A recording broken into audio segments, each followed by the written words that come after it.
পড়ে গেছে। অভয়াকাণ্ডের বিচার তো সেদিন হয়েছিল যেদিনকে সমস্ত ধুয়ে মুছে সাফ করে ভেঙে দেওয়া হয়েছিল দেওয়ালটা এবং ওই যে যেখানে ঘটনা ঘটেছিল সেখানে।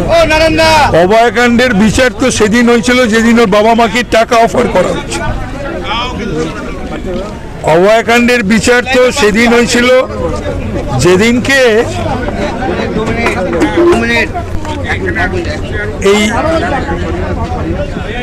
সমস্ত প্রমাণ সাপেক্ষ লোপাট করার জন্য সরকারি বন্দোবস্ত এবং পুলিশি বন্দোবস্ত করা হয়েছিল।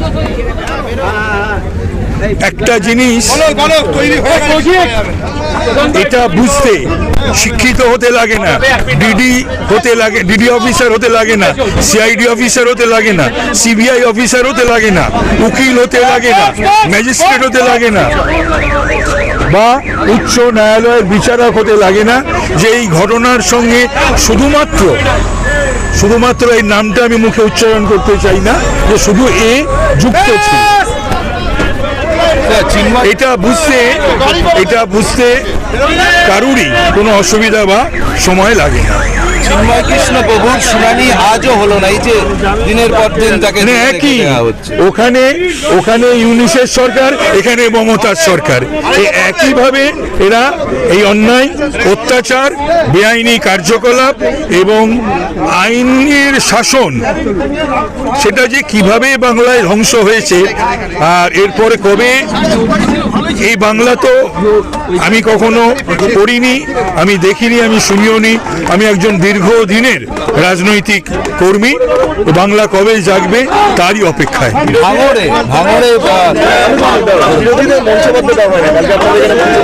না, এ তো হিটলারই মনোভাব। উনি নাকি বলেন উনি প্রোডাক্ট অফ মুভমেন্ট, আন্দোলন জাত।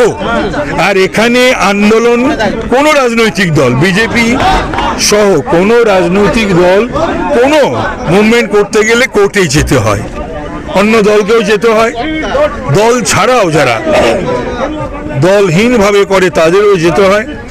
এটা একটা অদ্ভুত একটা বিষয় এসেছে। এই গণতান্ত্রিক পরিবেশ বা বন্দোবস্ত চলছে বাংলার বুকে। ভাঙড়ে তৃণমূলের হাতে আক্রান্ত পুলিশ। ভাঙড়ে তো মমতা বন্দ্যোপাধ্যায় বলেছিলেন যে কলকাতা পুলিশ হলে পরিস্থিতি। মমতা ব্যানার্জি যতদিন মুখ্যমন্ত্রী, পুলিশ মন্ত্রী, বা উনিই তো সব মন্ত্রী, অন্য মন্ত্রী তো তোর মন্ত্রী নয় কেউ, তো সুতরাং স্বাস্থ্যমন্ত্রী, ততদিন কোনো বিচার কেউ যেন আশা না করে। মমতা ব্যানার্জিকে না সরানো পর্যন্ত বাংলার কোনো উন্নতি হবে না, কোনো বিচার পাবে না মানুষ, কোনো আইনের শাসন কার্যকরী হবে না, এবং এখানে চাকরি বিক্রি বন্ধ হবে না।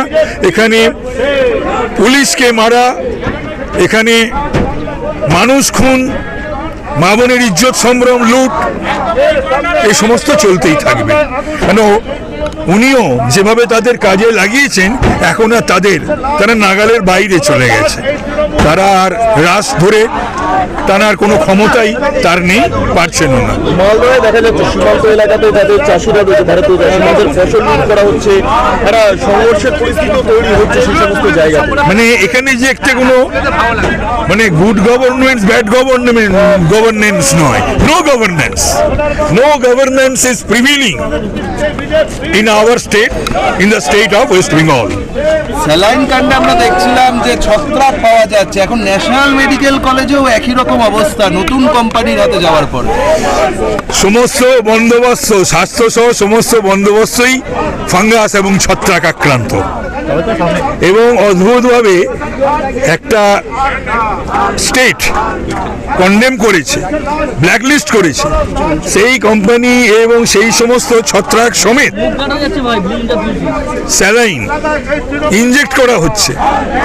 তার জন্য সেটাকেও ধামাচাপা দেওয়ার জন্য শুধুমাত্র কিছু ডাক্তারদের বলির পাঁঠা করা হচ্ছে, স্কেপগোট করা হচ্ছে।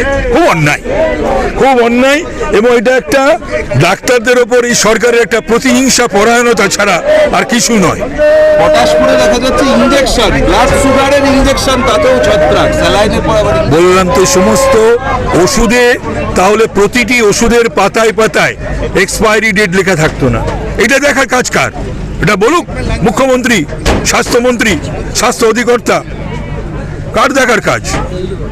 সেগুলো রয়েছে কেন এখনো স্টোর থেকে সেগুলো যাচ্ছে কেন ওয়ার্ডে বা ইমার্জেন্সিতে বা ওটিতে, এবং সেখান থেকে সেগুলো ইনজেক্ট করা হচ্ছে কেন?